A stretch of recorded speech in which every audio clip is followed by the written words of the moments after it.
Cool. Cool. Ivan Sandoval.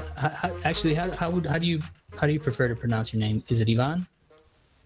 You could say Ivan. Either way, I'm part Hispanic, so a lot of people do Ivan. This is however Ivan Ivan it doesn't matter. Sandoval is fine for me. So, Cool. yeah, either way, whatever's easier for you. Nice. Yeah. I'll say it different ways. And sometimes I'll say Loera for my name and Loera sometimes depending. But yeah, man. Intro- Introduce yourself to the audience. Your name and what you do, where you're from. Yeah. So hi everybody. My name's Ivan Sandoval. I'm a digital artist. I've been doing digital art probably for about a little over 8 years. Um, and I've been pretty much doing art my whole life, traditional wise. Um, and just kind of recently started taking it serious about a year ago, maybe a little bit less than a year ago. So I've been doing a lot more, trying to get into like Comic Cons, um, trying to sell my art online, stuff like that. I started off doing portraits. I did a lot of realism and a lot of, body part stuff like that. Probably the beginning of September of 2020 is when I got into fan art. So I started doing a lot more fan art, comic style art, and that's kind of where I'm trying to get at. I figure, this is a great way I can kind of get into kind of like the anime scene and the Comic Con scene. I think the people there are just so awesome. It's fun just hanging out with them, and meeting all the artists and stuff that you can.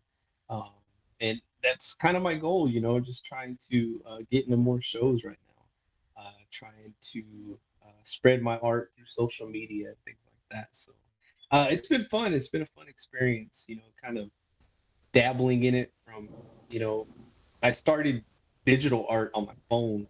That's when I started drawing. It was actually on a little Samsung Note 2. So when I got that, that was intro to digital art.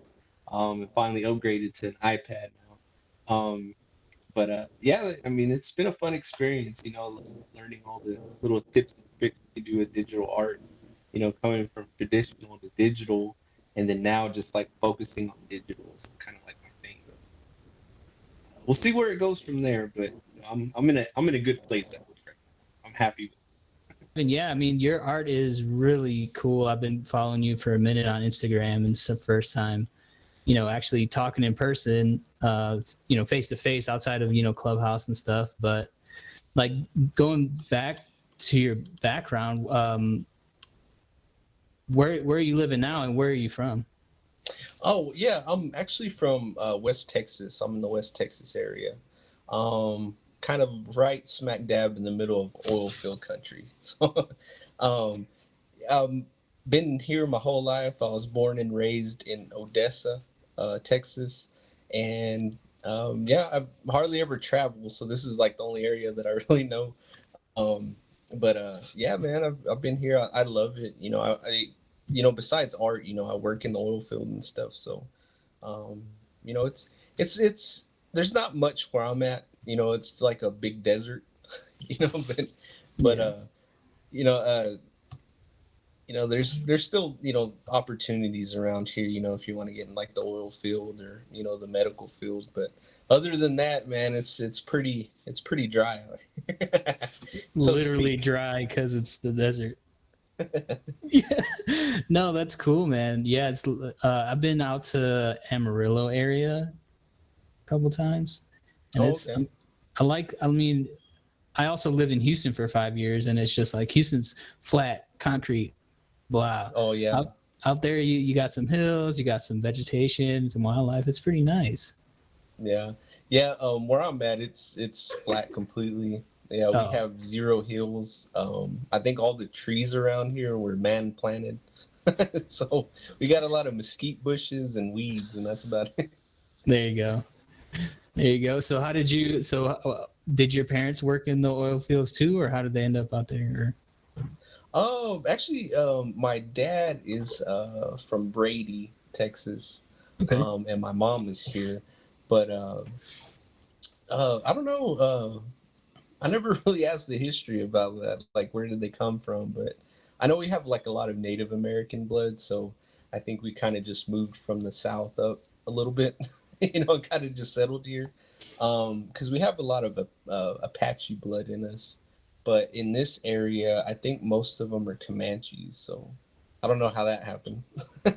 Yeah. So it's kind of one of those weird coincidences, I guess. Yeah, yeah. I mean, I meet a lot of people in Texas where their history is Texas. The family are from Yeah. Texas, the Apache, the Comanche, all of the different Native Americans that were there before all the borders and stuff were drawn and stuff. Yeah. Yeah, and I kind of think that's how it is, man. I think we just kind of like just kind of migrated upwards and, and stayed in Texas area, and this is where we're at now. Because all my grandparents, like my dad's side, they're from Brady too. So, and then my mom's side, they're all from Odessa, so in this area. My dad just happened to move over here for a little bit. That's when he met my mom, so he just stayed. But it's kind of weird. I don't think even my family knows where they they came from. We just know about that little bit of Indian history, and that's about it. So That's a pretty cool history. yeah. No, that's cool. And so did you say if your parents worked in the oil fields or what they do? Actually, no. My dad, he worked in a grocery store. He was a master meat cutter. So yeah, he was one of those knife savants, I guess you can say. And my mom, she's always kind of worked in the medical field. She's not like a doctor or anything. She's more of like administrative medical. But yeah, she's always kind of been in that field. My dad now he's retired. He's getting up there in age now, so he is now actually doing a lot of handcrafts, which maybe I can show you real quick. So he does like a lot of these right here, if you can see that. Oh, cool. So this is one of the bracelets that he made for me. I'm a huge fan of turquoise and black, so he made me a turquoise and black little bracelet. But yeah, he does a lot of stuff like this now. He's real big into his Native American roots and stuff. So a lot of his stuff he does, kind of geared towards like Native American like clothing and accessories. So he does like a lot of like traditional vest, or I think they call them like dance vest, for like festivities and stuff. But he does like necklaces and chokers, and um, he does a lot of stuff with leather. He does a lot of leather work and like beads.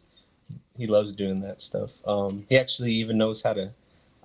We got him an old school leather sewing machine for him. So he's getting a little older, so he can't really use it that much anymore because it actually has like a little foot crank that you have to use. So, um, but yeah, he's a real big into like doing little leather work and stuff now. So yeah, he's happy with it. Like when coronavirus and all this stuff happened, he didn't like to leave the house because he's kind of elderly, so he didn't want to leave or nothing. So he's just been at home making products for himself.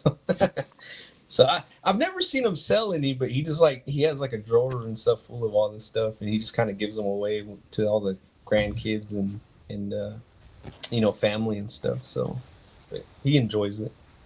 Heck yeah, that's pretty cool. And did you do that growing up too? Did you get to see that growing up? Well, I kind of think. Well, my mom's actually pretty artistic too, but I think a lot of my artistic side kind of came from my dad.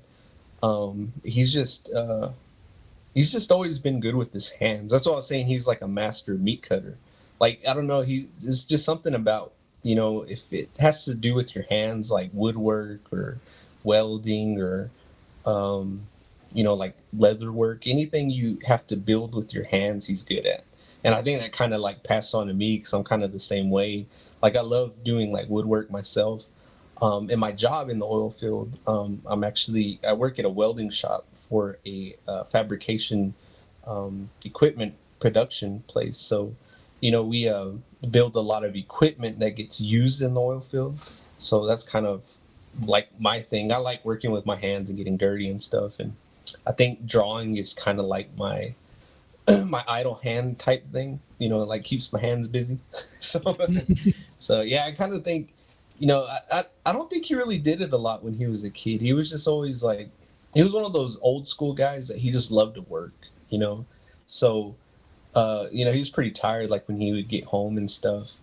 So I never really saw him do anything, but, like when it came to like fixing something, he like loved it. Like he was like ready for something to break so he could fix it.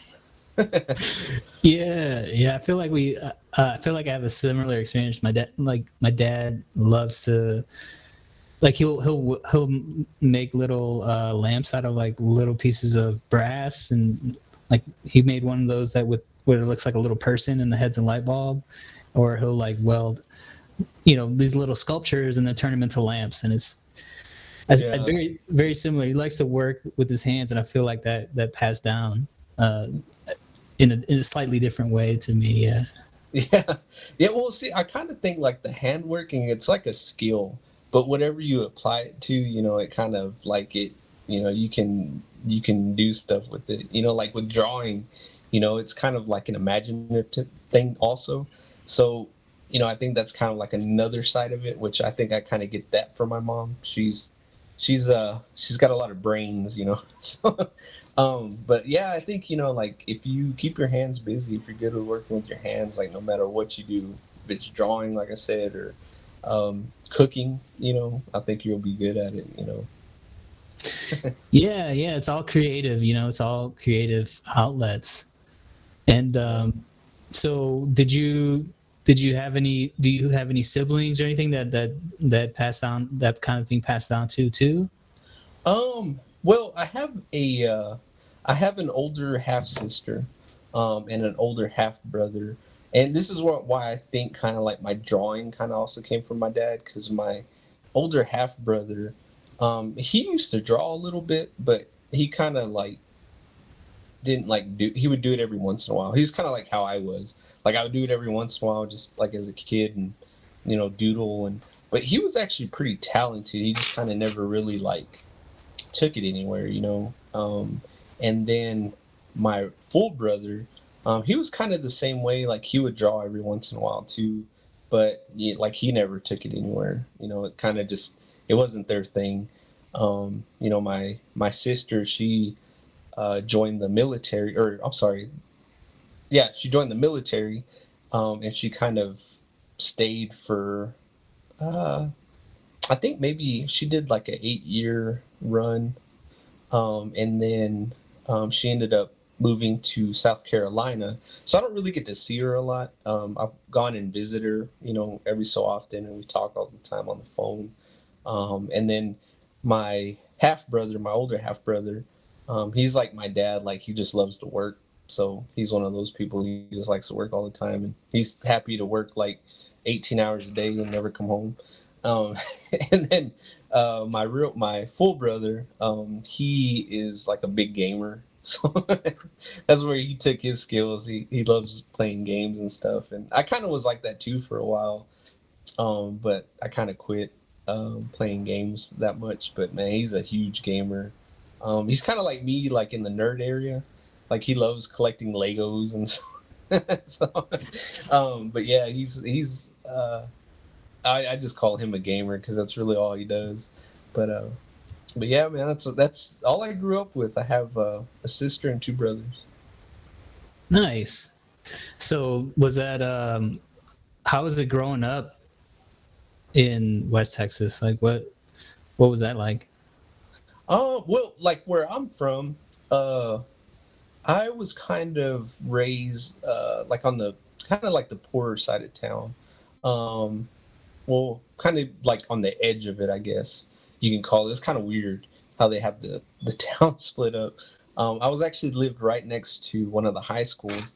So when I went to high school, I just had to walk. But It's kind of funny because this is, I think where like the neighborhood I lived at is kind of like my art story, like kind of what got me into art too. Is we have a lawnmower shop that was right across the street from my house, and it was kind of like, growing up, it was like that old school one where they had like the Coke machine that was 10 cents, and right on the other side of it they had a auto body shop, and the auto body shop, they did a lot of like airbrush paints to like vehicles, I guess to summarize it, it's kind of like the cholo type cars, so it was like all the lowriders, and they would like paint like Aztec women and the Aztec Indians and stuff like that. So it was always fascinating, to watch that. And there was kind of the hangout place for a lot of us kids. Because growing up, we had a lot of bullies too. And I was always like a scrawny kid, so I always got bullied by the big kids because, there's many of them. And so, you know, uh, us little kids, they used to throw us like in a big swimming pool that didn't have any water in it. Oh So the gosh. hangout place was over there by the car lot, and or the body shop, and watching them paint and stuff. And they used to give us dimes so we could go to that lawnmower shop and get cokes and stuff. So um, I don't know that it's kind of like when you're a kid and you're watching these men draw like these really beautiful women. That's kind of what got me into art. So um, but yeah, man, it's kind of a funny story. But yeah, growing up, man, it was kind of weird, to be honest with you. Like when I was in elementary school, I went to a school that was like way across the other side of town, um, and I guess it's kind of, like I said, it's kind of boring here. There's really like not much to do unless you kind of like get into trouble with your friends on the street. So we used to kind of just all hang out, and like I said, there's a lot of the big kids that like to pick on us and throw us in this big swimming pool. But yeah, really, I mean, that's what we did all day. I mean, I guess it was kind of like a normal childhood, in a sense that, we stayed outside all day, until the sun went down. Then we knew we had to go home, um, and pretty much we just hanged out at the lawnmower shop and the auto body shop until it closed. I think when I was getting into my high school years, I think that's when it closed. Um, but the lawnmower shop's actually still there. It's kind of cool. I always pass by it every once in a while just to go see it. It's kind of like I don't know. It's one of those things when you go by it, it just brings up all the memories of your childhood. But yeah, other than that, man, my town's a real big into football. So if you ever watch like Friday Night Lights, Yeah. that's what my town that I lived or grew up in. That's was based in my town. Um, but yeah, man, it's real big into football, barbecue. You know, Texas uh, stuff. yeah, all the no like snake wrangling or nothing like that, but yeah, all the other stuff. Yeah, there's like I said, growing up, man, this town was actually like super small. I mean, like it's super super small. I mean, now that the oil field kind of boomed, before COVID, it's gotten bigger. But yeah, man, it's I guess you can say it's like a small town, know, child, growing up. I mean, there's not much to do, just random things, play games, ride bikes. That's what we did. Nice. Yeah. And so did you ever play football when you got old Um, enough? I did in junior high for a couple of years, and then I was kind of like a rebel though. Like I didn't really like the coach and stuff, so I used to like back talk him a lot. I was kind of a mean kid, man. So I used to back talk him a lot, and then finally I think he just got tired of me, and I got tired of him too, so I just quit. But I was real big into orchestra. Hmm. I played the viola growing up, so I think from like sixth grade all the way to my senior year. And the only reason I didn't play it my senior year is because I wanted to get out of school early. So I did like a half day of school when I was a senior, and then I would work half the day. But yeah, that was fun. Yeah, I'm a big fan of like classical music. It's kind of weird, But yeah, I love classical music, man. I can listen to that all day. Yeah, man, classical music. I mean, it's I don't think it's weird at all. I think actually it's more common than some people think. Um, and so like it. So do you still play the viola? Uh, I have my instrument, and I actually tried to pick it up maybe about 6 months ago, and I can still play like "Twinkle Twinkle Little Star," like the easy song. But I was trying to read. I still have like all my sheet music and stuff growing up, and yeah, I couldn't remember how to read it. I could read like some bars, but there's some I kind of forgot. Um, like I remember what some notes are. I think if I like read a little bit like what the notes were, I bet I could figure it out. I mean, because it's uh they're actually a lot easier to play than you think. Stringed instruments like that. But yeah, like I played the viola mainly growing up, but I learned to play the violin and the bass. I really wanted to learn to play the cello, but I never did. I think I could probably play it. I just don't know what strings are what and what notes are what, so I probably couldn't read it. And I played the harp a couple of times, and kind of learned how to play that too. But yeah, like now if I try to, I can remember the songs that I remember. Like I also remembered how to play the Titanic song. I can't remember what that. My heart will go on. I think that's what it's called. And like some other random songs I can remember, but I can't remember the names of them. But they're like real simple, real easy songs. But like high school songs, man, I was trying to read that, and I'm like, yeah, I don't know what this is anymore. Yeah, man, that's definitely a muscle you kind of have to like work out, over time. It's definitely because I used to play, whatever saxophone and play. Yeah, I technically still can play guitar a little bit, but I don't even have it here. But anyway, I'm definitely not as good as when I practice every day for hours. And Yeah. yeah, I couldn't even, reading music right now. I couldn't even imagine like trying to do that right now. Yeah. Well, it's funny because you kind of remember some notes, but then some notes you're like, what the heck was that? Like, I don't even remember this even being like a note. Like, what is this? Yeah. Yeah, man. And so like, I feel like sometimes I think about those different things like mechanical stuff. You're talking about lawnmowers and body shop, and then music and art, and like I feel like all of that is kind of seems to be tied to the same side of the brain. Do you feel like that? Like it's sometimes packaged up together. Yeah, I mean, I definitely think it does. I mean, if you think about it, like, I mean, I couldn't like tell you for sure, but I know like they say some people are like left brained and right brained or whatever. But yeah, I think whatever artistic side of me that's just always been on, and that's probably like why I like classical music. And um, I'm not like a big opera fan, but like I'll listen to it. It's funny because my son, he's in choir, and I always make fun of him just to mess with him about being in choir. But but I love listening to it. Like, yeah, I don't know, like, and it's funny, like the music I like to listen to though is like rock, or alternative, I guess you can say.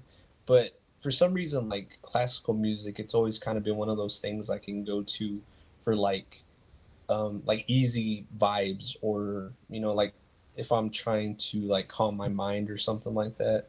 Um, I've always had like also this problem with anxiety, which is kind of weird too.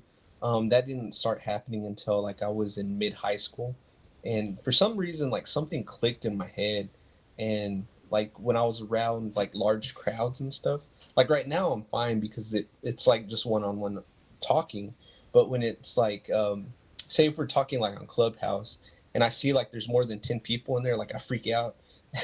Like I don't know what to say. Like I feel like I'm dumb.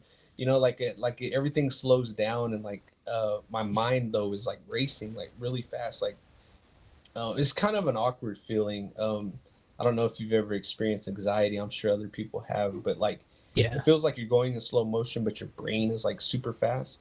So like I know Yeah. what I'm trying to say, but I can't get the words out. So I don't know. It's something, when I was in mid high school that clicked on me. So I kind of always was kind of like a goofy kid, growing up and stuff. But for some reason, like mid high school, I just got real quiet. I couldn't talk, like I couldn't get my words out. I couldn't get my thoughts straight unless I was kind of like by myself and it was like less people. And, it kind of like I still have that problem today. I'm 32 now. So it's gotten better. I think art's kind of helped it too because like when I do live streams and stuff, like it's kind of like getting used to it, like talking to people again. But yeah, man, I definitely do think like you were talking about earlier, I think it's just like that artistic side, and sometimes it's good, and then sometimes it can just like mess with you too. So, it's Yeah. everybody's different though, so I think everybody's got their own story and stuff like that. But I'm kind of glad you mentioned that because I never really thought about it that way. And maybe I've always been like in an artistic side and never really paid attention too much to it though. Yeah, man. I mean, I definitely feel like I have had similar experience. I could definitely feel myself sometimes having like social anxiety, like being around a lot of people. But it seems like I can get into different zones, like mentally. Like, okay, now I'm in drawing zone, and if I tried to like do a public presentation while I'm drawing, it might not be like just the way that I operate might not be great. But if I'm like I was in sales too, I would do presentations for a big crowd, but so that would freak me out at first. But at the same time, after I practiced it and I learned how to switch those switches, it helped me out. Um, but yeah, I think a lot of people deal with social anxiety and stuff like that. Yeah, and see that's funny too is like jobs like growing up. I was in sales. Like I did like right out of high school, or during high school, I worked at a grocery store, and I was a cashier. It was a small grocery store. It was actually for like, I don't know I hate to say it, like I don't know the technical term for it, but it was for people that were like on like food stamps and like WIC and stuff. There's a proper term for them, but so it was real small. There wasn't like a lot of people that went into it, and it was called Save a Lot Food Stores. But yeah, it was designed basically to kind of help people save them money, like on their groceries and stuff. But when I graduated, I ended up getting into cell phone sales. So I worked for Singular, before it turned into AT&T. And so I was in that type of sales for a while, and then I went into advertisement for a little bit. And it wasn't like it was kind of like advertising like Mad Men, if you ever watched it. As the closest thing I can come to it. It was more of like sales. It wasn't like I was creating the ads. It was more of like I was trying to sell somebody to do ads for a newspaper or for like a commercial. So that was kind of like my ad experience. And I did kind of have to help them kind of guide them to like a creative idea, but I never created the ads or anything like that. But yeah, there was a moment there too that like I wanted to join um, the law enforcement, and I didn't want to do like a city police or anything, so I wanted to work at a sheriff's office. And so I worked at a sheriff's office for about a year, and I worked in dispatch in the jail for a little bit because you have to have like a certain amount of hours before you can become a sheriff's deputy. And then you also have to go through, the kind of like the police academy and all that stuff. But yeah, I was like, after a year, I was like, nah, that's not for me. So I got back into advertising after that. And then it was years later that I got into the oil field, and that's where I've been this whole time. But yeah, it was kind of weird because, like I was talking about the social anxiety thing. Like sales, I guess because like it's funny because one on one, like I feel fine, but it's just like, like a group of people, and it's usually about like seven or more, and that's when it kind of like hits me. So sales, it's funny. Like I think I was a pretty good salesman. I think I'm not too sure, but uh, yeah, it's just like talking to people though, man. It's kind of like my weird quirk, I guess. Like I don't know how to talk to people exactly right, but I try my best. I think one on one I'm okay. I might sound a little weird because I'm trying to like I know what I'm gonna say, but it like goes through my mind so quick that I have to like catch up. So sometimes that's kind of where it like messes me up. But I've been told I'm a great writer. So Yeah. sometimes I'm like, maybe I should just like walk around with flashcards to hold conversations. But yeah, no, it is kind of weird, man. It's a weird thing. And like I said, it just kind of comes and goes as it chooses, I guess. Yeah, yeah. I feel like, and it comes out. You might hear it that it comes out sometimes as a stutter for me, where my mouth doesn't move as fast as my brain. Like, Yeah. and so like, so I end up talking kind of slow, and I have to backtrack and recatch my thoughts, and so I feel like I relate to that. But but yeah, man, I feel like I feel like almost anyone can be good at sales. I mean, you just kind of have to be a nice person and get along, like just figure out how to get along with people, right? Yeah, for sure, man. And just like being yourself, you know. And that's what's funny too is I feel like I think having that sales experience kind of helped me like at cons and stuff. Because I try to stay like as real to myself as possible. Like, you know, some people ask me questions like I don't feel comfortable like sharing that information with. And it's kind of like odd. I'm like, why would you ask me that? You know, like what, Yeah. you know. And but yeah, like I don't know. I've just always kind of been like, you know, just be 100% yourself. You know, I think people like you more if you're just who you are. I mean, like I think if you try too hard, like I think people can notice that. So that helps you in sales too, because like if you're pushing for that sale, like it turns people off, you know. So I think just like just being yourself, all the time, no matter what you're doing. Like if you're on a live stream or we're sitting here on a podcast, we're just talking, just be yourself, 100% of the time. I think it'll take you a long way. Oh yeah, man. I think it's underrated, and people can tell. I think when either you're bullshitting or if you're not, yeah, being yourself, or if you have some kind of, or if you're trying to pressure them, like you have to realize if someone feels good buying something, they need to feel good right before buying it, and they need to feel good right after buying it. So if you force them into buying it or pressure them into buying it, they might do it, but then they're not going to feel great. Then they might not buy it again, right? So Oh it's yeah, all, for sure. yeah, man. It's all about just being like just being a human, Yeah, gotta just be a being decent human. right, man. No, that's cool. So it sounds like you had a lot of different jobs. Were you doing art on the side that whole time? Yeah, when I could, like when it was kind of funny. I think COVID is really what kind of like got me to really kick it into gear. So I kind of have COVID to thank for it because, like working in the oil field, like, before all this craziness happened, I was working like anywhere between like 14 to 16 hours a day. So, um, it was just like constant work all the time, and like I would come home, like I would be like super, super tired. So I would just like eat, spend time with the family, and then go to bed. It's kind of like a kind of like a routine thing, and it's just like all the time, like you know.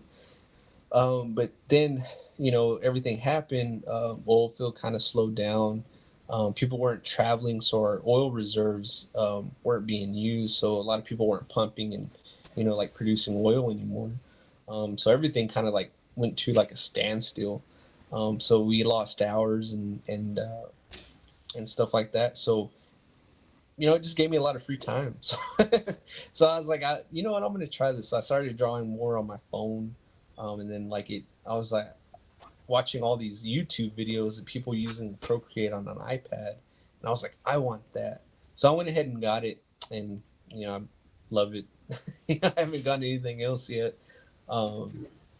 but Yeah, man. Like before that though, it was kind of just like doodles here and there, and I did a lot of like paintings and stuff, like on canvas. But I wouldn't do like a lot of them. I think I have probably about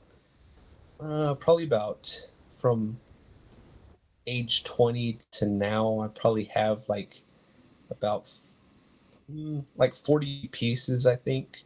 And that's about it. That's all I would do. And then plus little sketches and stuff here and there. So, um, I don't have like a whole, like, arsenal of a bunch of stuff, in my garage. But, like now, like I create stuff like on a daily basis, you know what I mean? So, I definitely have kind of like COVID to thank for that, because, it kind of, I think it was always like a passion of mine, but I just never got into it. Like I just never had the time, or maybe I just didn't realize like it was something I liked to do. It was just kind of like something I did like to keep my hands busy, like I said earlier.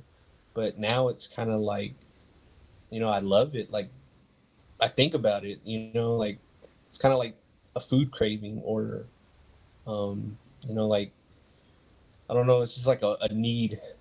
you know, it's kind of like a drug, man. Like I just want to do it all the time now, and I can't help it. Like I'm there at work, I'm like, crap, I could be drawing right now, So that's how I feel about it. It's kind of love hate relationship, but you know, Yeah, I love it man. more than I hate it.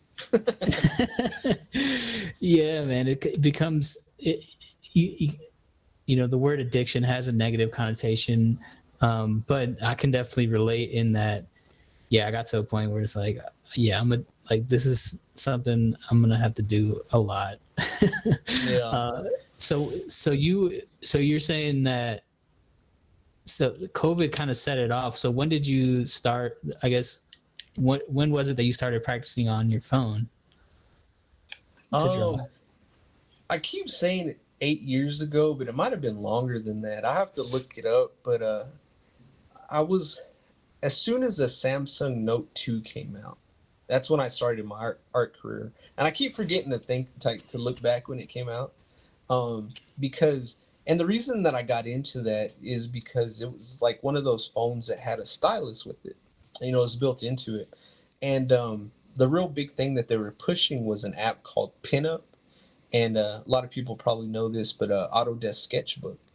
And they were like built onto the phone already. So like as soon as you turn the phone on, it like told you, yeah, you can do all of this for free, and so I was like, okay, I'm gonna try it.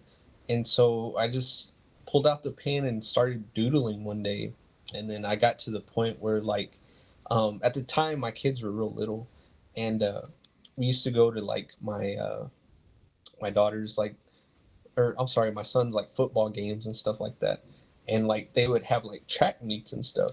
But I would kind of like sit there and I would start drawing people like that I was seeing, that were there. Or like if we went to something like at their school, or, took them to the park and stuff, like I would just draw people. And that's kind of how I learned. And, I would just kind of like do like quick little, almost like pencil sketches, kind of like Jack from the Titanic. And so I would just do that on my phone though. And that was kind of like how I started learning the anatomy in a way. I would just draw what I saw. I would do like bases and like, just regular shapes, or trying to turn shapes into objects and stuff like that. Um, but yeah, that was my thing about digital, man. And since I did it on my phone, it wasn't like the most what would you call it, optimal way to draw. So I didn't do it a lot, I would just do it when I could. And then finally I kind of got into doing like full portraits, and I was like, hey, yeah, I like doing portrait art. That's how I kind of got into portraits. And like I said, like growing up watching the faces that these beautiful women that they would draw on cars. So I think it was kind of like a face thing. I really wanted to learn how to do that. And then that's when I got, into drawing portraits of people, and, just any person. Um, I really actually love just drawing out in the wild, I guess you can call, or drawing from life, because I think that was like the funnest time, because you could just sit there, at a park, you're at a park bench, and you're like drawing the person across from you. and you're getting like trying to get the background, the bench they're sitting on, the positioning of their legs and stuff like that. Like that was like so fun. And I think it was because I was learning at the same time. And like I said, I think that was kind of the reason that I didn't get like super into it, was just because the phones are so small. And like I said, it wasn't really optimal because you're kind of like this. It's kind of like it's a weird position, but uh, yeah, it's kind of weird to think that's how I learned, but uh, and that's I kind of got away from like carrying sketchbooks and stuff. Never really did that as a kid. Like I was like this. Actually, I keep playing with this. I'm fidgeting with it, but like I would have like a cheap eraser like this, or like a cheap pencil, and like this one that I have. And that was like my art supplies, man. That's all I had: cheap eraser, cheap pencil, and paper. And the phone, like I was so amazed like about all the stuff you could do, like because you see like people having all these, you see all these artists, they have these cool pencils, and they have watercolors and paints and all this stuff, and like I never grew up with that. I couldn't afford it. So having a phone, I was like, I got everything right here. That's all I need. And but like I said, it wasn't something like I was super into at the time. And like I think I loved it enough, like I would do it whenever I could. But like I said, I just didn't think there was, at the time, I didn't think there was like stuff like Photoshop you could start learning on and stuff at that time. So I just kind of never really like followed up with it. And I think if I did, I'd probably be like a lot better than I am now. I probably would have more knowledge about it, and um, maybe have took it a little bit more serious, and maybe practice more often and stuff like that. So um, I don't know, man. I kind of wish I did that, but then I think like I feel like I'm in a happy place right now. Like I'm not like super in a rush to like learn everything. Like I love at the pace that I'm learning at. I think it's good. You know what I mean? Heck yeah, man. You're like, the stuff on your Instagram, dude, is dope. Is so good. No, And I appreciate it, man. yeah, I'm, dude, I can't believe like hearing the story that you started off on a phone. That's freaking nuts. That's yeah, so cool. it's funny. I have that phone somewhere still too. I have, because I had the Samsung Note 2, and then I upgraded to the 4, I think. I can't find the 4. I think I lost that one. And then a couple years ago, I had the Samsung Note 8, and then now I'm at an iPhone. So, um, I take that back. I think I had a 10 or 11 also. That one's somewhere around here. Uh, but then I went to an iPhone. So that was just, it was funny. It was just that phone, man. And just having a stylus and the program, like being able to use Autodesk Sketchbook like on a phone. Um, like, I don't know if people realize this, but like, the evolution of the phone, like it's crazy because, I was in cell phones. So I was there with like when the iPhone first came out, and how like revolutionary that was at the time. Like now it's kind of like an afterthought, like it's an iPhone. But like going from like a flip phone to an iPhone, like that was like revolutionary. So when I was like, I can draw on my phone, that was like the coolest thing. I wanted to do it all the time. I thought I was cool. So, uh, it's funny just like how much technology has changed over the years. And um, but yeah, man, it was a learning experience though. Is what I think it was. Like I said, in drawing from life, I think that's kind of like an important step that all artists should probably take every once in a while. Um, I kind of want to do that now, but I feel like people might think I'm creepy, or something like that. But yeah, I would probably, if you can, like just sit outside one day maybe and like draw the person, like I said, across from you, and practice that. I think being able to draw in front of you or paint whatever's in front of you is like a very important skill to learn for your eye to your mind, and then learning how to draw that. So I think just me doing that for so many years, I mean, not really taking it seriously, I think it has helped, a lot. Like I'm not at a level like that I want to be. Like I wish I was doing like so much more, but like I said, I just love drawing, man. And I think the more you're passionate about it, the more it's going to show up in your work too. So, that's another thing. Like I'm passionate about it, and like I mentioned earlier, like it's addicting. It's an addiction of mine. So, uh, it's something that I need to do like every day. I have to do it every day, otherwise, I'm gonna have withdrawals. Yeah, man. Yeah, people don't understand. Like I have the same issue. Like if I don't draw on a day or at least do something that's creative, like I'm gonna be like hangry. It's like the art version of hangry. Like you know Yeah. what I'm saying? Like I'm hungry for art. But no, that's one thing I haven't done enough of, like drawing things in real life. Actually, we're both in Dom's mentorship thing, right? Yeah. And we'll talk about that. But I got this right here. This is kind of the one of the things that I draw from real life. Most of the things I draw from like picture or reference and stuff like that.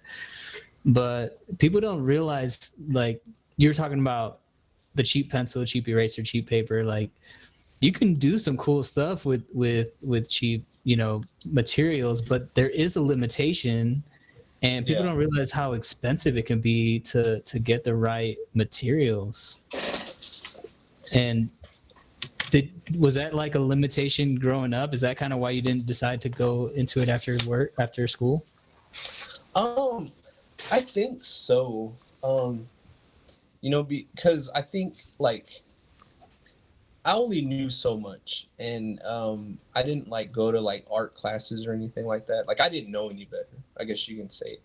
And it wasn't that like I don't think you could do it like traditional, because I've seen some traditional artists who do like super amazing, talented, work and stuff like that. So by no means am I saying that.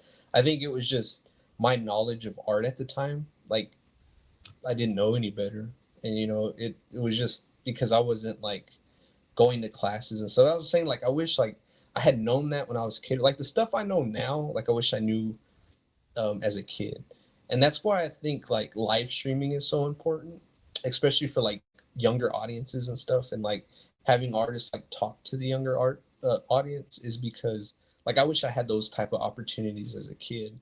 And you would hear like Dom talk about it too. Like he was doing like mail classes. Like he would like get like projects, like practice projects by mail, and then he would have to like mail it back. I don't know if you ever heard that story, but I haven't. like it's crazy, like the technology that we have now. Like we're talking face to face. We're across from like I don't know where you're from, but I should ask. But like we could be across from the world right now, and we're having a Yeah. conversation. But you couldn't do that back in the day. Like I said, like the knowledge I have now, I wish I did. And like you couldn't just like as a kid growing up, you couldn't like hop on the internet.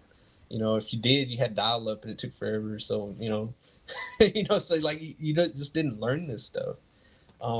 So I brought this out real quick. Yeah, let's see it. Because this is what I was talking about. Like I went back to my roots and I bought a cheap eraser and a cheap pencil, but this is what I could do with it. And I know y'all Nice. can't see it, but I'll yeah, put this on YouTube, so some people, whoever gets to see the YouTube, will see this. That's really nice eye, man. It's a black and white. It's a grayscale pencil eye for those who will be listening yeah, on the man. podcast. So I started the sketchbook, and so here's a Spider-Man I did. Wow, dude, that's really So nice. I'm planning on filling this up because I do just all digital art now. So Yeah. here's my next piece. I've only done 4 pieces in it so far. Is that someone, or is it just from your drawing from your mind? No, it's just something I saw and I just drew it real quick. Wow, that's Yeah, beautiful, man. that's the most I got out of it right there. And then you might have saw this. I did like a little reel with a nose. Yeah, I saw you reel. That looks good, man. Thanks, man. So yeah, and it's funny, like I said, the knowledge I have now, like I don't think I could have done this as a kid, but like having a cheap pencil and just an eraser, you could do like so much with it. Like I wish I knew that. But I said like growing up though, man, it's just I should have went to like art class or something like that. We didn't. I don't think we really had like a really good like art program like where I was growing up. But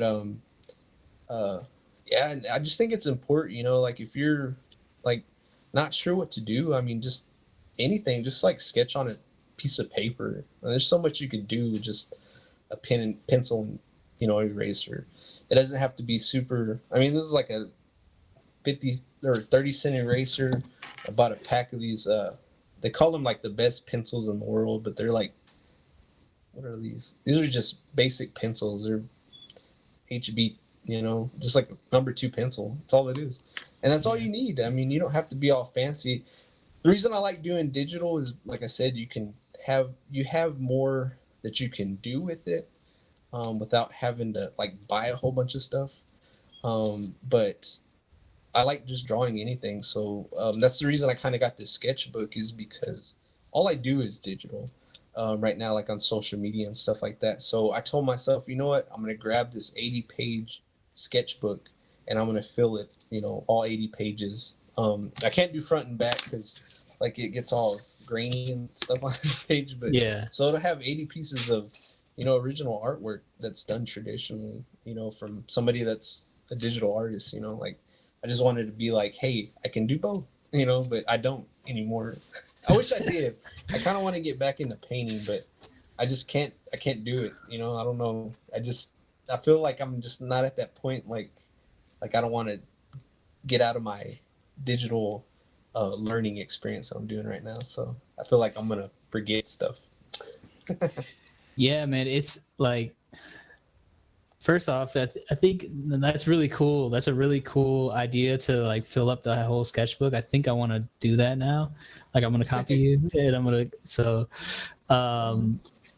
but I don't know if you followed me back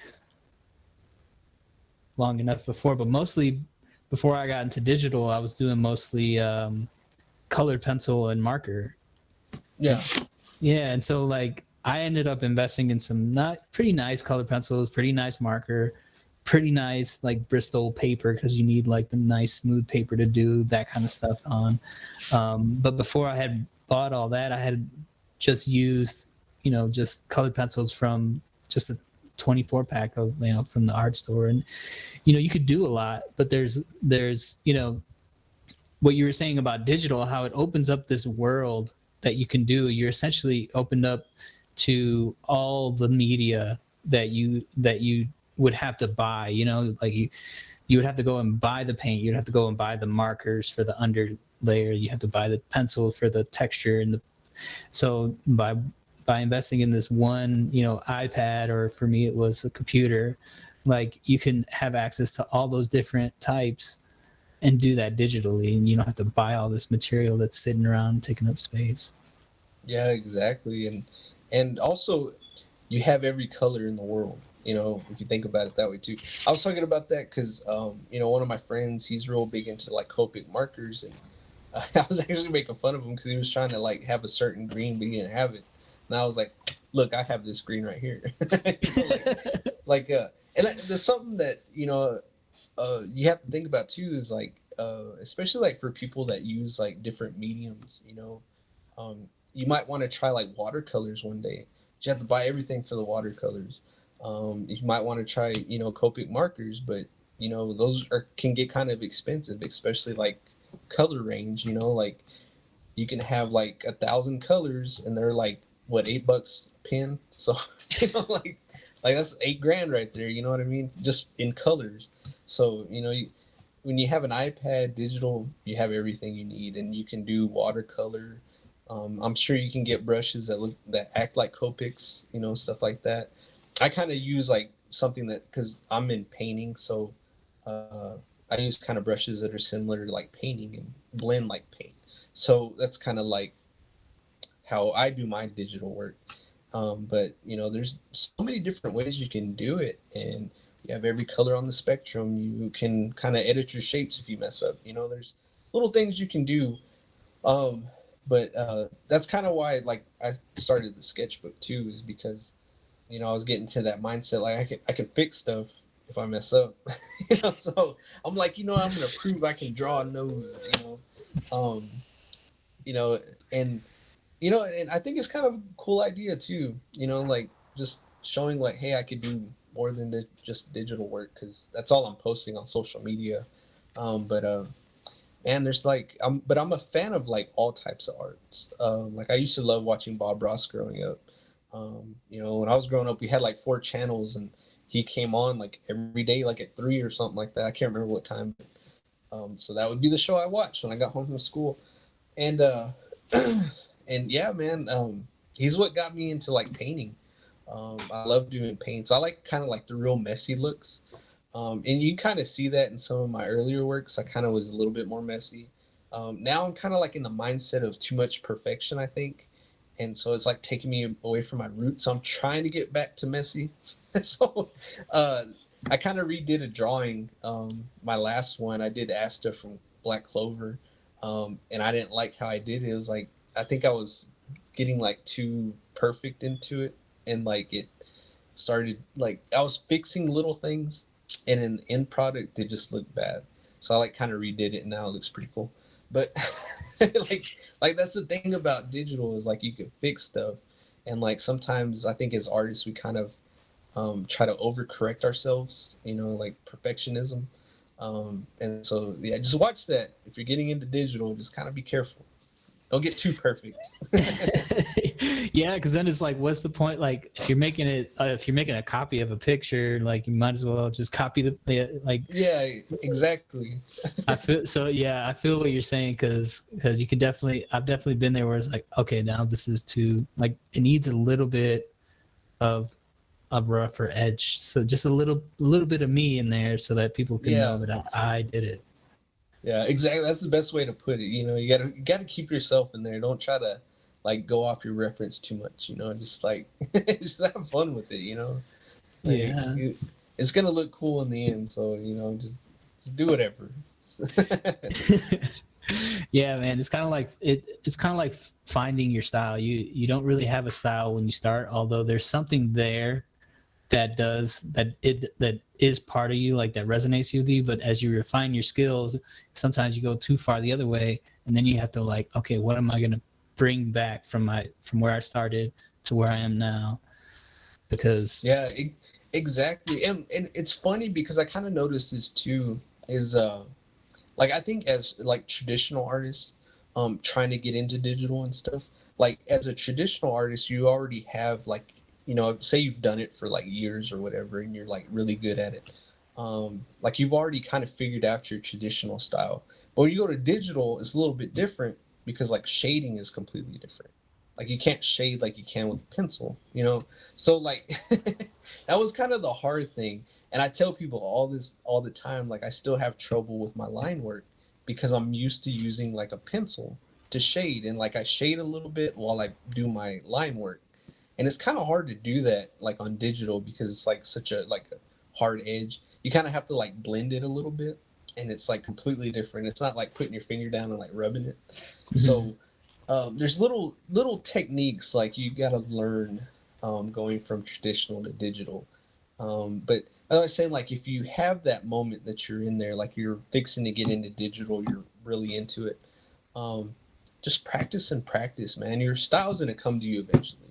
you know like maybe find like some like 20 or something awesome digital artists that you kind of want to draw like, and then try to do what they're doing and see if you can.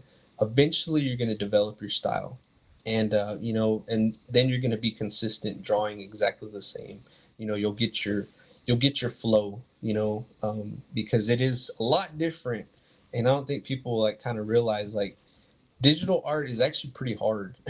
Like if you think about it, if you think about all the technical side of it, like you can do some awesome things a little bit easier, but like the foundation of digital art is a lot harder than it is traditional.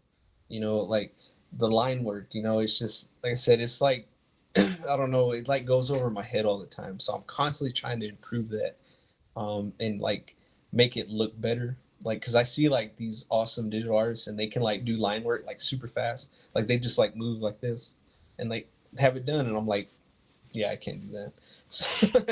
So I kind of mix like a little bit of my traditional skills to what I've learned digital, and that's kind of like my flow.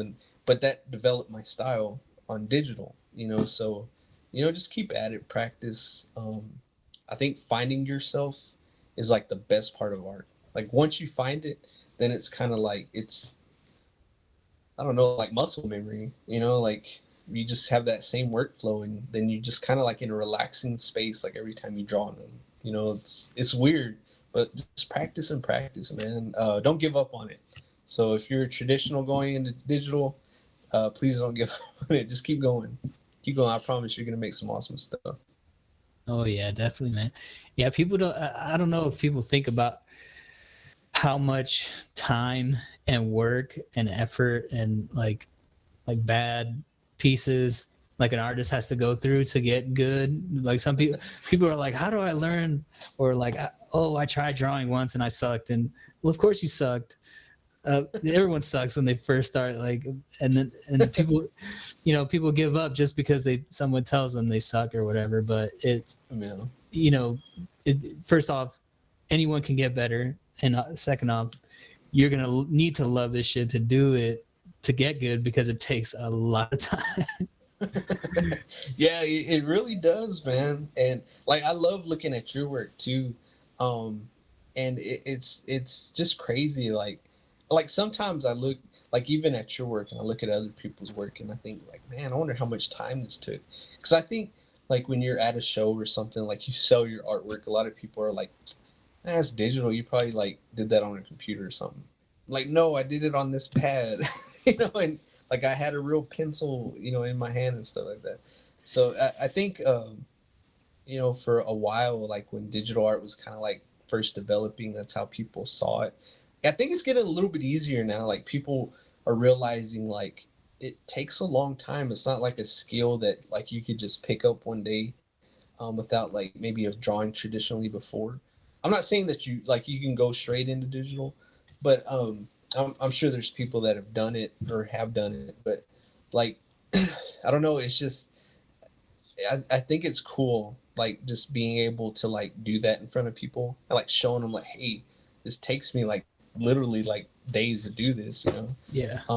And I think like watching these videos and stuff like that, or like live streams and things like that, when you're like people are watching you do it, like I think it clicks in them like, hey, this guy's actually drawing, but it's a digital drawing. It's not like he photo placed like pictures together and made it look cool. He was like sitting there, with a pen in his Yeah. hand. So I think Yeah. nowadays it's kind of cool with social media that you can like show that a little bit easier.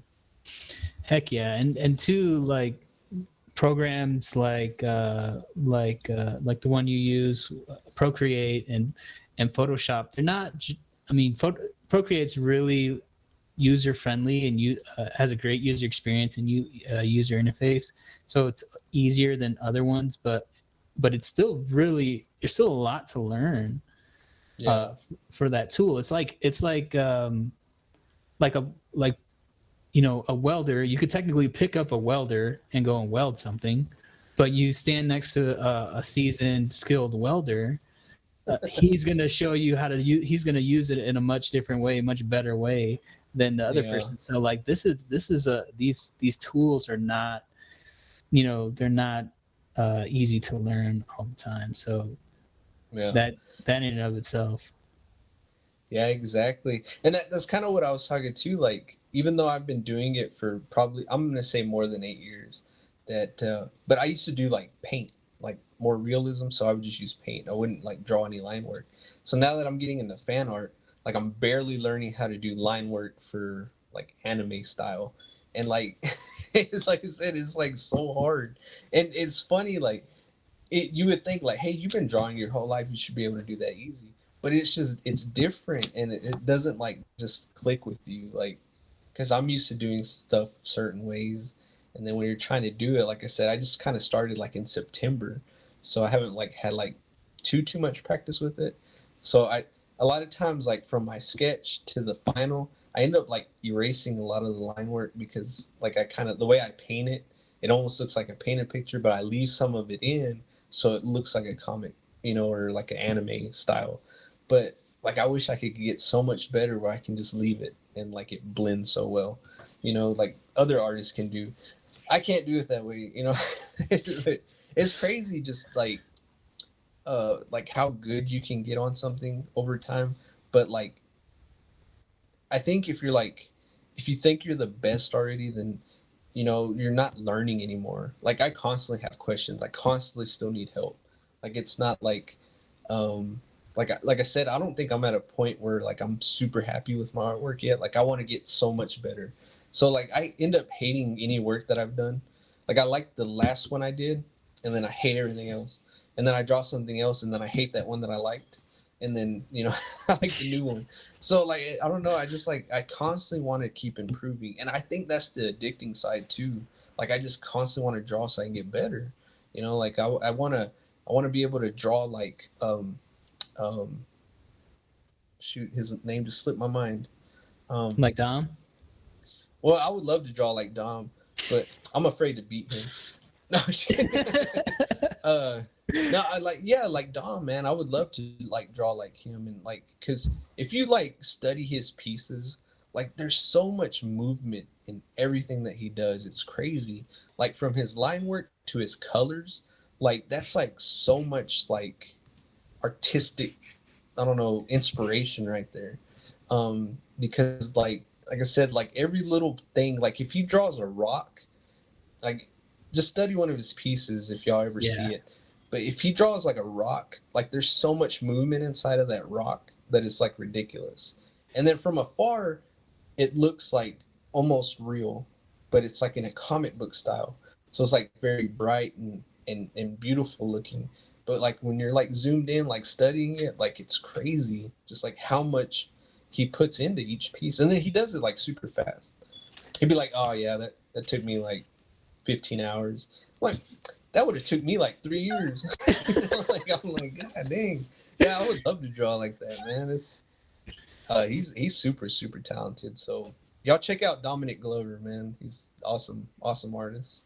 Dominic Glover, yeah, he's really good. Yeah, I've studied his stuff too. I'm like looking, and then the more I zoom, is like the more there's more and more detail. It's like little like universes opening up. Like holy shit! Like this guy, Yeah, I can't believe this and guy's this it's good. crazy.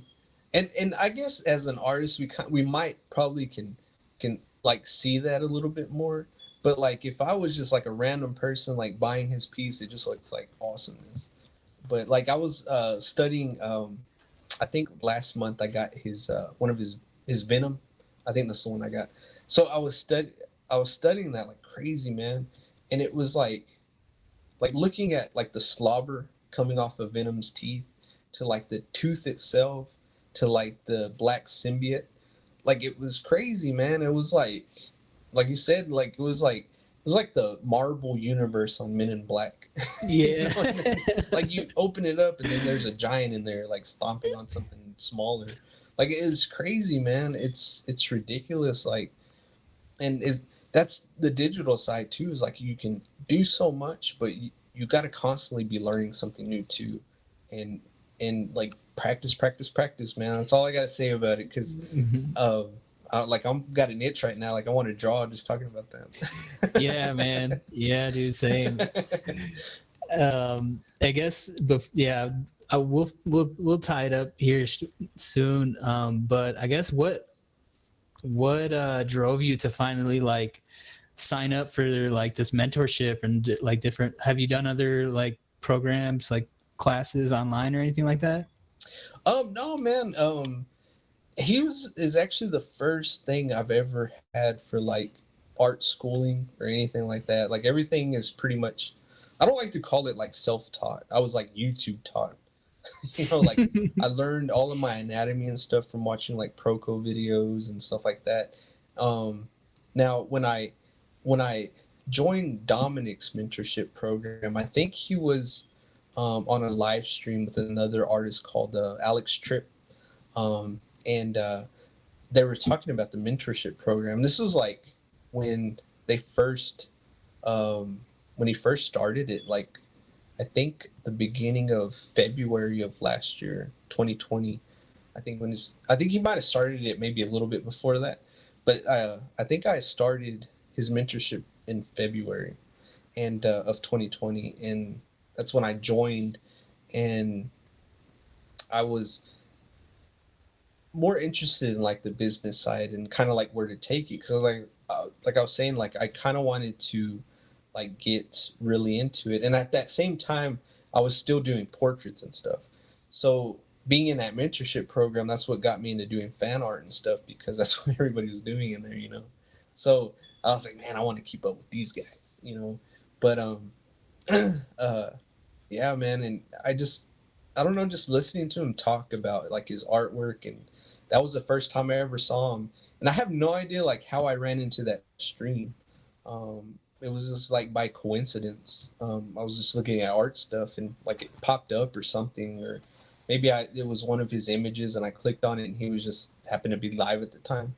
But yeah, man, just kind of like watching, looking at his art. Like I started studying it immediately. Like I was like breaking it down. I was like, man, this is so cool. And I think at the time he was still posting like his little um, yellow background portraits before he started doing like the more uh, elaborate ones that he does now. You know, they're kind of like a side profile, and that's when I noticed his stuff. And I think he popped up like one of his Spider-Mans or something. I was like, man, that's crazy. It was like the craziest thing I've ever saw at the time. And I was like, I want to learn from this guy. And then he was, I think at the interview, he was talking about the mentorship program, and I immediately joined, um, and started learning about the business side of art, you know, and like how to take it, you know, to the next level as becoming more of a professional artist. And, you know, he like his mentorship, you know, is a little bit more about that, but he does have like things for like if you're a newer artist, like learning how to draw and stuff. Of course, like I felt like I had developed my style, but then like talking to him, I think I've improved like so much. Like just the little things that he like talks about, and it's crazy to like think about it like when you're drawing, but like when you listen to what he's talking about and like watch his little tutorials and stuff, like you're like, yeah, this is so much easier than what I was trying to do, you know, because there's more than one way to skin a cat on Procreate, to be honest. And you know, so you know, like learning his way is like super easy. Like you can get stuff done faster. Like when I was doing my digital portraits, they would take me anywhere from like 3 to 4 weeks, and I haven't really done like a portrait like I used to, like the realism stuff. But I think I can probably drop it down to maybe about 2 weeks now, like the realism stuff. But like the fan art, man, I can get one done in like maybe 3 or 4 days, you know, depending on how much time I have. Because, you know, I started working a little bit more in hours, so I don't have as much time to draw. But, um, you know, like I can do it a lot faster than what I was doing, you know. So Yeah. it's helped me out a lot, and I'm glad that I joined. You know, it was just one of those things. Like I heard him talk, the man sounded serious, so I joined. You know, like like if you ever hear just like one of his conversations, like you're instantly hooked. Like that man, I don't know, he's like the Antichrist. He, you know, like he can convince you of anything. No, but in all seriousness, though, is like you could just hear his brilliance. You know, he is a mastermind, a genius, and uh, I'm happy that I've done it. You know, like I've been in it for a year now, so you know, it's probably one of the best things I've ever done. You know, as an artist. Yeah, man. I mean, I feel like, you know, you said the day February 2020 is when you kind of started with him, and I feel it definitely feels like there was a point where you kind of blasted off, like you're like, or it either blasted off or just went full toward the fan art stuff. But anyway, what I noticed is that you were doing a lot more activity. You were I could see you getting better. I could see, and I saw you starting going to like different Comic Cons and stuff. Is he kind of like the one that coached you into doing those? Yeah, man. He really was, and like, like I was super motivated too. Like especially like when I first started, I was already motivated, but after like talking to Dom, like I went into like super high gear motivated. That's what I was saying. Like he can convince you to do anything. 'Cause, yeah, like I had no idea. Like I said, I was just kind of wanting to draw and then post my stuff, and um, I was still kind of like, I was still at that time like I wasn't taking it serious, but then like I was, and it was like a month before I met Dom is like when I decided like I'm gonna take this serious, I'm gonna do something with this. And then I met Dom, and then like it was like maybe 6 months after that, like something clicked in my head, and like I'm gonna do fan art. Like this portrait stuff is awesome, but it just like takes me so long. And like I said, like going from I could do a portrait probably faster traditionally than digitally, just because like I said, there's certain set of rules and stuff that are different, you know. So I was like, this is taking me so long. I really want to get into like selling my art, so I went into fan art, you know. So I was like, I can do this a little bit faster. Um, it's a little bit different style. So I started developing my style too of how I wanted it to look. And the thinking in my head was like, I want to do something that's different from everybody else. Um, so I was thinking like, I'm not very good at background. So what can I do in the background, you know, that's different than everybody else? So I started using like these crazy bright colors and stuff. And then finally it kind of developed to what I do now. And it's kind of like almost like a galaxy background. It's kind of what it looks like a Milky Way. And and it's bright. Like eventually I kind of came to the point where I was like, I want my artwork to glow in the dark, so to speak, you know. So I want everything to be like super bright, adding a little, going a little crazy with saturation, but to make it look good, you know. And that was kind of like, I want it to like stick out. Like if I'm sitting somewhere with a bunch of artists, I want my work to stick out, and that was kind of my thinking in it. And then that's how I kind of developed my style. So that's why I use like a lot of colors. Like I use a lot of bright colors and stuff. And I try I try not to go too crazy with it, but sometimes I do. And then that's when, like I was talking about that Asta one that I did for Black Clover, and I think I went a little bit too far in saturation. Like I was kind of like too many reds and yellows. And then so on this one, I kind of reversed it and did a little bit of more blues and purples. And it kind of looks better now, like it looks in the show. But you know, it's kind of like little things like that, like that can like definitely change your whole like mindset of like what you want to do.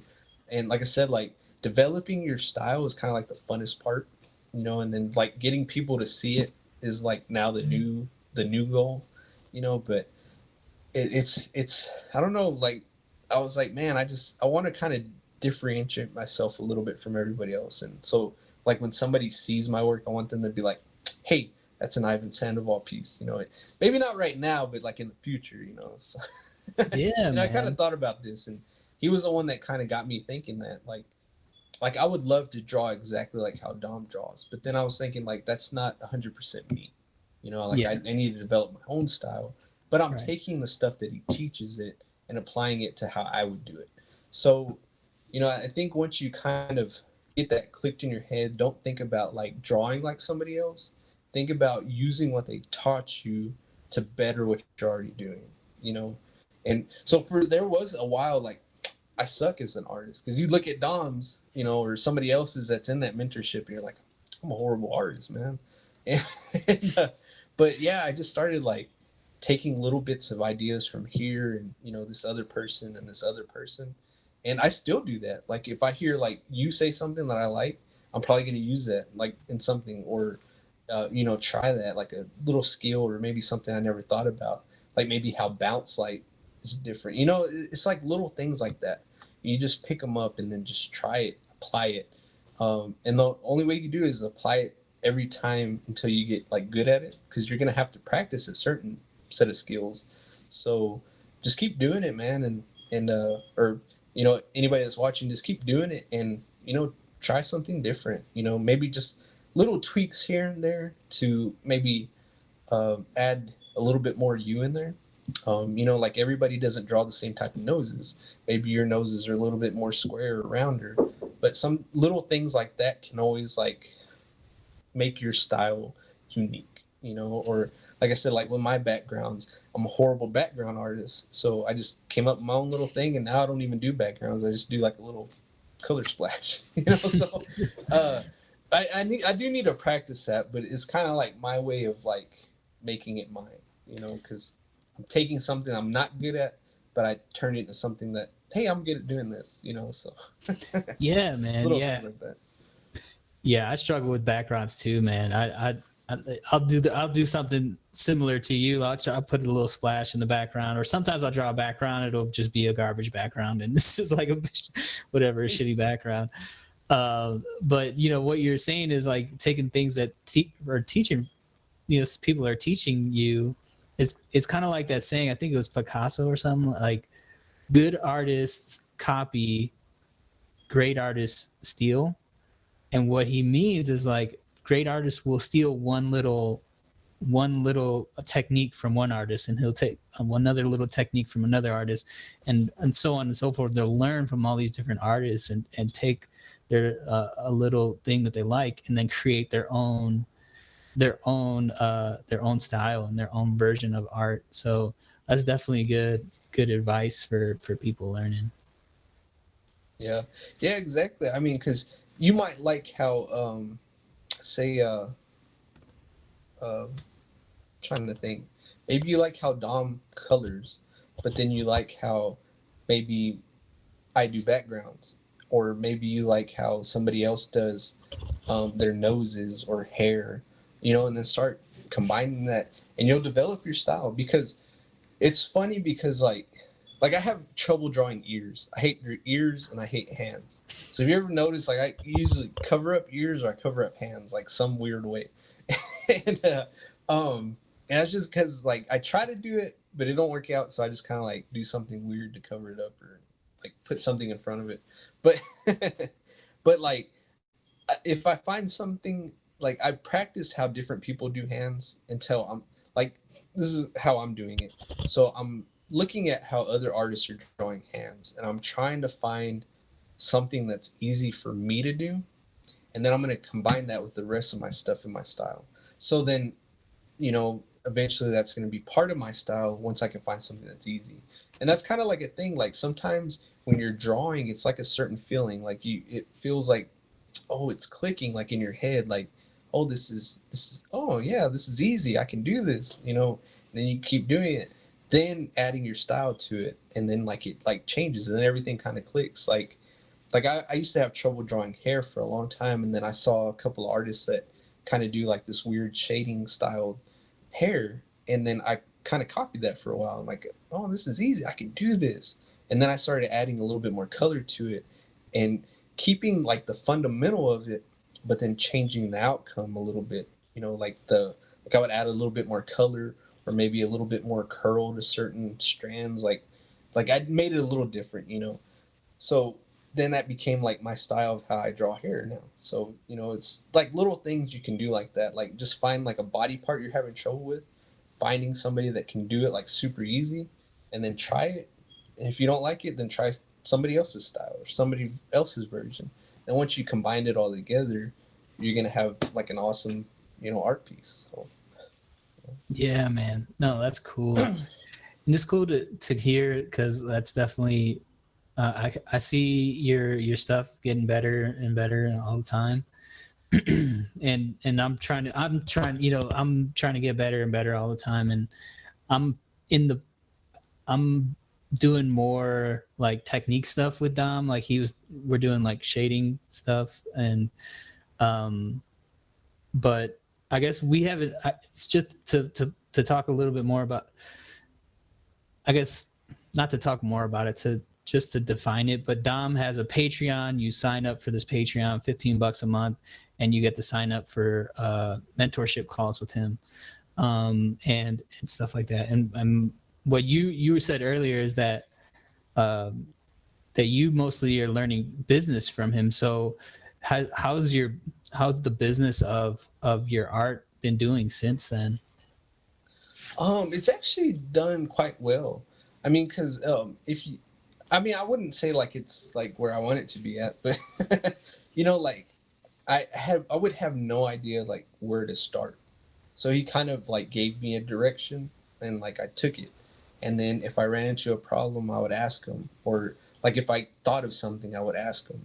So and this is a guy you got to think about that has been doing this for years already. So like I take his advice and I apply it like immediately. I don't like question it. I don't like look into it. I might like research some stuff that he's talking about, because he'll like throw out names and stuff. I'm like, I have no you know, because he's like so smart, man. And so I'm like, I'll apply it, and I'll apply it to my best ability. If it isn't working, then I'll ask some questions like, hey, this part isn't working for me. Am I doing something wrong? You know, so it's kind of like that thing. And um, I ask other people too, like that I've met like during cons and stuff now.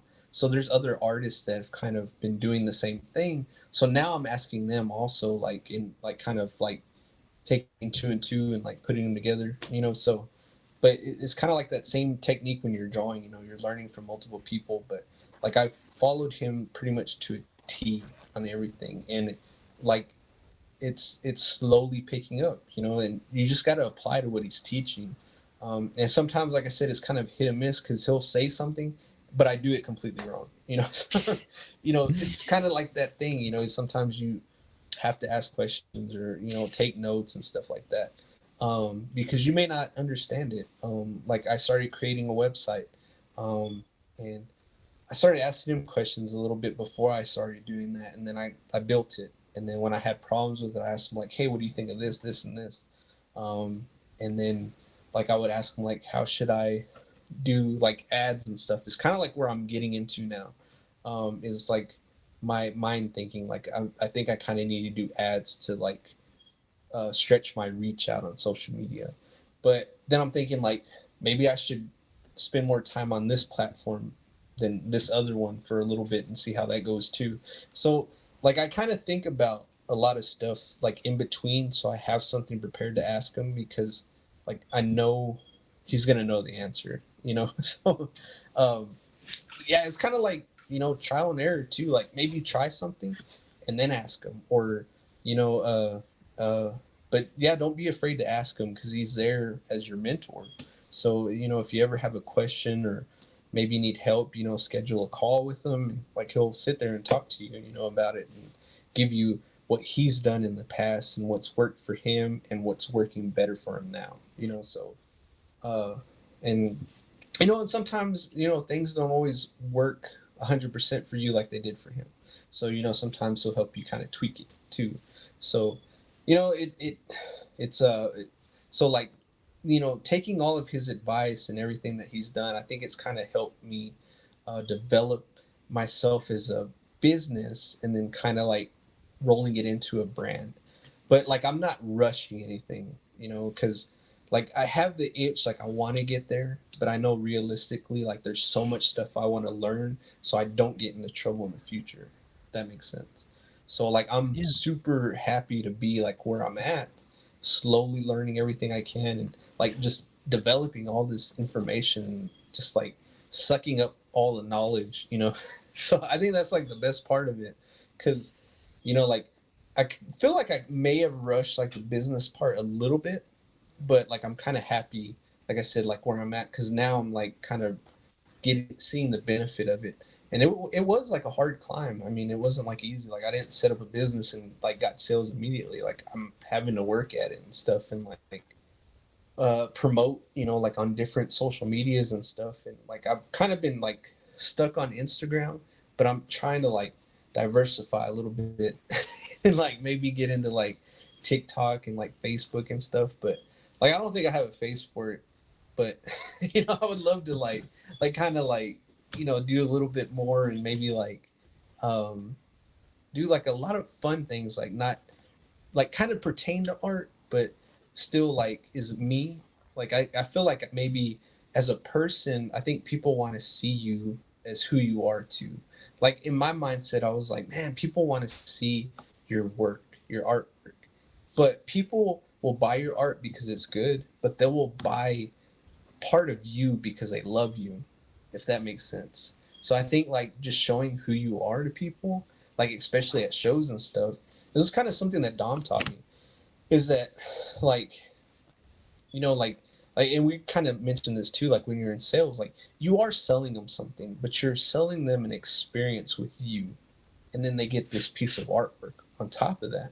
So I never really thought about that. So that's like things that I think is going to help business wise right now. So like maybe showing more of myself, or like showing my I don't know, my daily routine. I mean, it's not much. I go to work and come home and draw, but like stuff like that, like he kind of like picks your brain a little bit, and sometimes he won't give you like a straight answer. He'll kind of like make you think about it, to give him the answer that he's looking for. So it's kind of like a Mr. Miyagi. Yeah, yeah, he definitely is. And like, unfortunately, like all the calls that I've had have a lot of space in between, so I haven't had a lot of time to I haven't had a lot of calls with him, but I've learned a lot in those few. But yeah, man, what you're talking about is you're interfacing. It's kind of like interfacing and trying to get people to know you, that they build trust for you. So I think you have a good face for making videos if you want to, man. I think you have a really friendly face. Yeah, no, of course. And I actually I try to push myself to make videos every once in a while. I don't make a lot, but I think the podcast is kind of an extension of that. Like I mostly try to draw and bring light to like people of color and people who don't always get the spotlight. And so so that's kind of why I created this podcast. It's kind of a different version of that. They could see my face, they could see your face, we could talk about art, and we can learn they can learn more about each of us, hopefully. And so hopefully this will be that function of that. But there's a whole lot of other stuff you can do. Whole lot of stuff. And I think you on one Clubhouse call, or room, you were talking about LinkedIn. Do you use LinkedIn a good amount? Yeah, I'm a huge fan of LinkedIn. Yeah. And reason being is LinkedIn is kind of like a little bit more of like a business Facebook, if you think about it. Because like Facebook, it has everything from drama to like growing up to like some random stuff, but like LinkedIn is geared toward like business. So I've started using LinkedIn like a year ago, and I kind of quit posting on it like recently. But when I was using it, man, I was getting like commissions, like sales and stuff, like because these are people that are affluent, they're educated.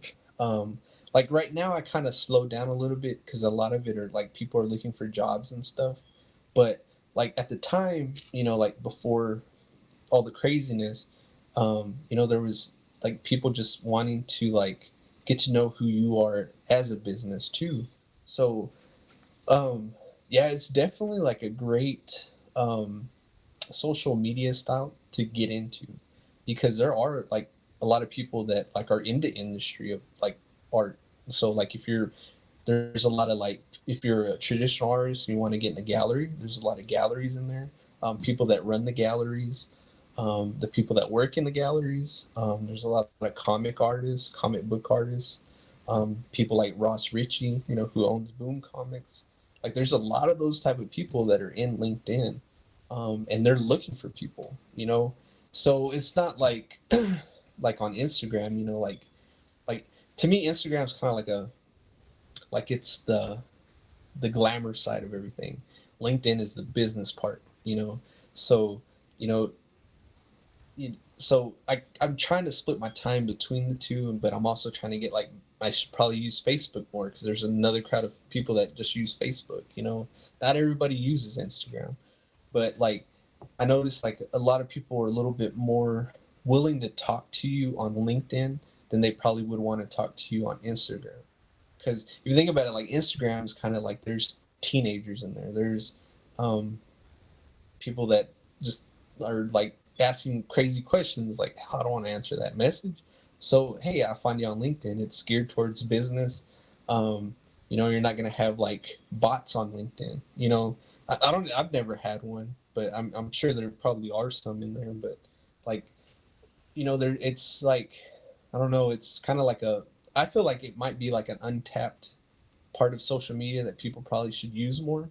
Which I'm probably, you know, hopefully y'all kind of like take that and maybe try to use it and see what you can find out. But it's also a great way to like, if you're wanting to like build your name in your local area, it's also a helpful tool for that too, because like if you put like your business as like the city and state you're from, you're gonna see like a whole lot of people that are in your area that might want to be like buy art from you, and they're local, so it's less on shipping, less or maybe you can find somebody that maybe you can do like a show there, or like set up a table one day, like a small business, like arts and crafts store or something, or like I've even saw somebody that was talking about like they had a comic book store. It was kind of like a small comic book store, but they had a local artist sit in there, just to like kind of help him out and let him set up a booth there in the comic book store. So when people came in, they saw his art too, and kind of helped him out a little bit. So you meet business owners, and that's kind of like business wise, that's probably who you want to talk to. You want to talk to the top. Yeah, man, definitely. It's a great resource, and people don't realize it to be that you can do creative stuff, creative business on there. And I'm kind of like, I don't want to say a student of, but I'd listen to a lot of like Gary Vee. I don't know if you heard of him. Oh yeah. Yeah, and so he's super hype on two platforms, LinkedIn and TikTok. He says that those two have the most organic reach, and especially for people who are who have money, right? So which is good for buying art. Yeah, because if you think about it, you're getting the best of both worlds, because I think like demographic wise, there's probably a lot of, well, you see it too, like there's probably a lot of more like teenagers on TikTok, but then there's like the videos that pop up like in the 20s and 30s and 40s that are making fun of themselves, like I'm 40 dancing on TikTok, so you see that too. So you kind of get a best of both worlds, like you're getting a younger audience, and then you're getting a more mature, more like fluent side. But like people on TikTok, they're making money too, like the influencers and stuff. So but like you got to think about like the people that are using it. So it's probably like the best thing to do. And like Instagram for some reason has gotten so like hard to grow on, which I wish they would fix that one day, because I think it's like the perfect platform for artists to show their work. Versus like Facebook, that's more of like a feed, and like LinkedIn, it's more of a feed. But like with Instagram, you have an opportunity to have like the square, like it's kind of like, and you hear Dom say this, it is like a business card type thing. Like it has a spot where you can see all your work, in chronological order, and then you have your feed that shows everybody. But it's like the best place to like show all your artwork at one time. But like the algorithm on it, like reach is horrible. So like having a business side and like a younger generation side, I think it's pretty smart.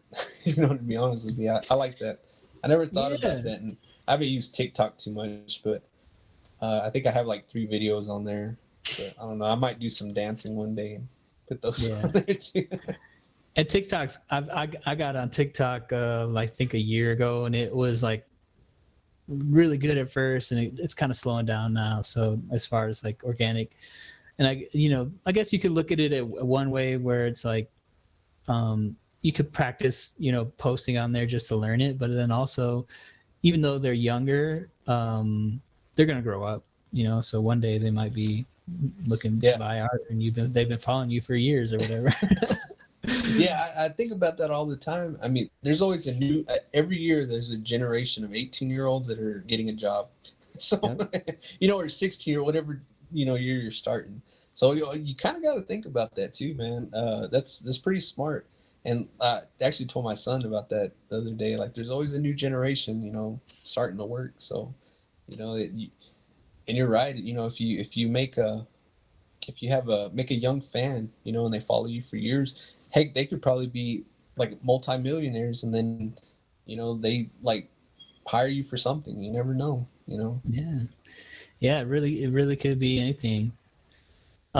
So I won't take too much more of your time. The last couple things I want to ask about.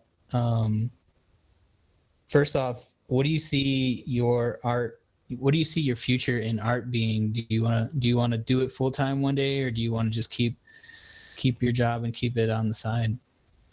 Well, realistically, I think my goals, like in my art, like what I'm really wanting to do is I want first to be able to make enough that my wife doesn't have to work. Like I could become a full-time artist and still work and I would be okay. Like I'm a workaholic. So, I mean, that's what I've known for so long. So it doesn't bother me. I have like 2 hours of sleep a night, but, but, if I can get it to where she doesn't work anymore, I think I'd be happy. And that's kind of like my 5-year goal. You know, 10 years, hopefully I'll be at the point where either one of us work and I can make art 100% of the time, go full time. So that's my realistic goals. If it happens sooner, I'll be grateful for it. But, that's my 5-year to 10-year, like, ultimate goal. And I want to do at least one Power Rangers cover. Just throwing that out there for anybody There you watching. go. Yeah, man, that'd be cool. And so the last thing is, kind of plug yourself, or is there anything you want to promote as far as your art right now? Yeah, man. I started running a buy one get one free on my website. So if y'all want to check it out, you can go to www.artby and then Ivan Sandoval, which is just sand and oval put together, .com. And if you buy something in the comment section, just add whatever else that you want, and I'll send that with whatever that you buy. And that works for however many times. So if you want to do like, 4 prints, then add 4 other prints that you want with it. So you can get 8 prints, at a time. But I've been running that on my Instagram for a little bit. I'll put a story on there every once in a while, like add a comment, and get whatever you want. My website, I don't have like a code for it yet. I've been trying to figure out how to make the code so that it would become the buy one get one free, but for some reason it's not working. So I just said add it in the comments if y'all want like to do the buy one get one free. There's no shipping cost on my prints online, so all shipping is free for everything. And really, that's all I have to promote, man. It's just my website. I do premium 11 by 14 prints of all of my work on there. I do need to add a couple of things, which I'll probably add them tonight in case anybody sees this. Those new artworks would be on the website. But yeah, that's really the only thing I got to promote, and just be creative. That's my motto right now. Is just be creative. Heck yeah, man. Heck yeah. And like so I won't be able to post this until next week. So you Well, take that your give me plenty time. of time. Yeah. Yeah, man. And before we get off, just between me and you, like what do you use to build your website? I use a website called Big Cartel. Okay. And I like it because I can fulfill my own orders on like Etsy and stuff. I think they have like ways to help you with shipping and stuff. Okay. So I use Big Cartel for my website, and it's like $10 a month, and you can have 50 items on there. When you set it up, I think they have like a free option where you can do 4 items. So if you just want to try it, you can. But when you set it up, they help you get your domain name. So like Art by Ivan Sandoval, I found that, and I think it's like $12 a year through the domain service that they use, which I mean ain't bad. Like I said, $10 a month for 50 items. I think they have a $20 a month for like 100 items or 200 items. So like if you have a real big shop, you can do that. Um, uh, and then for like shipping and stuff, I use Sindel for all my shipping. But with Big Cartel, it's super easy. Like you don't have to have like, any knowledge of coding. They have pretty much like pre-built websites, and all you really do is upload the images. And like when you upload, like say a new piece of artwork, you upload the image, put the description, you put the price you want on it. You can create, like I said, discount codes. But like I said, I was having a hard time figuring out how to do like a buy one get one free on it, and that's because this website really doesn't have that. But like you just put a description and bam, it's like on your website there, and you get like a whole product list, and you can have up to like 15 images per product. So I mean, it's kind of like a perfect website, set up for like a small business, like print sales. It gives you analytics, so you can see like how many times people go to your website, what they click on, what they're looking at, so you can kind of see like your best sellers real easy. You can see visitors per week, per day, per month, or by the year if you want to. And then it also has analytics, like shows you like your conversion rate, like how many people came to how many people bought something. So That's really cool. yeah, it's pretty simple, man. It's pretty simple setup. I mean, it'll help you like create your Stripe account, which are free, so that you can take debit and credit cards, and I think they take like 3% of your cost. So like, say you sell something for $40, they'll take 3% so that you can do the debit credit card, and then also you can set it up with PayPal, or you can have just one or the other. I did both, because I know some people don't have PayPal, but like if you want like a PayPal only thing, you can just set it as PayPal only, and that gives you 100% of it for PayPal, I believe. So that's really it's pretty cool. easy, man. Yeah, It's yeah. pretty easy set. I think I'll look into Big Cartel, but the reason I was asking is because I use this thing called Webflow to build mine, and it's pretty simple to build in to do those codes, and you can make it really custom and like make the site anyway, but that's why I asked that if you if you wanted to check out Webflow. I actually looked into that, but I was like, man, I don't know about all that. I might mess it up. So I was like, I found out about Big Cartel, and I was like, man, it's like super easy because it does everything for you. And I was like, that's what I want right there. Heck yeah. I'm lazy. No, that's good, man. It works for you. That's perfect. But yeah, man, I really appreciate you, taking some time and hanging out. This has been great to just get to know you. It's been so long that we've been, following each other on Instagram. So I'll definitely try to, send people your way. But otherwise, as I keep doing these, more episodes, I'd love to have you back, and we could maybe have another chat and just talk about other stuff, and hopefully. Oh yeah, man, this is fun, man. I'm glad you asked me, man. I was like super stoked about it. I was excited, man. Yeah, and I appreciate it, man. It was good like talking to you for the first time. I know we've kind of like messaged and commented and stuff, like you said, for a year, but talked in Clubhouse and stuff. But yeah, man, it was cool. I was honored that you asked me to be on here, man. That's super awesome right there. And I love what you're doing, especially for the art community. There's not a lot of people doing it, man. And I think what you're doing, it's something major, especially to like up and coming artists who are wanting to like get their name out or maybe having trouble doing it and stuff. Like, I think, we're going to look back at this one day and be like, man, you're like building an empire now. You got like, you're like Joe Rogan, something like that. Yeah, that'd be nice. But in the meantime, man, I'll take the few people that listen and hanging out with y'all, man. It's dope. Heck yeah, man. I appreciate it. Yeah, thanks for having me on, man. Like I said, it was a big honor, man. I appreciate it. No problem, man. You have a good evening and get some rest, get some drawing in, man. All right, man. I appreciate it. Right. You have a good night, man. Yeah, You too, anytime, man. If you ever just want to ask me, just shoot me a message. Oh yeah, man. Definitely will, man. All right, man. All right. See ya.